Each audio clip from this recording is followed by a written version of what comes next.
మన పండగ వినాయక చవితి స్వాతంత్ర సమర పోరాటానికి ఒకానొక మూల స్తంభంగా నిలిచిందంటే ఆ దైవ అనుగ్రహం లేకుండానే జరగదు కదా. వినాయక చవితి రోజున ఈ కథని ఖచ్చితంగా వినాలి. ఈ కథ వినకపోతే నీలాప నిందలు మనపై పడి చెయ్యని తప్పులకు అవమాన భారాన్ని మోయాల్సి వస్తుంది. శ్రీకృష్ణుడంతటి యుగపురుషుడే వినాయక చవితి రోజున చంద్రుడిని చూడటం వల్ల నీలాప నిందలు పడ్డాడు.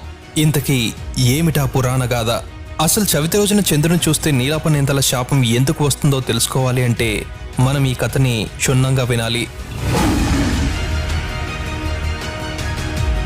ఒకానొక సమయంలో భాద్రపద శుద్ధ చవితి నాడు భూలోకంలో తనకి నైవేద్యంగా పెట్టిన కుడుములు ఉండ్రాలను సృష్టిగా తిని వినాయకుడు సాయంత్ర వేళ కల్లా నెమ్మదిగా నడవలేక నడుస్తూ కైలాసానికి చేరుకుంటాడు.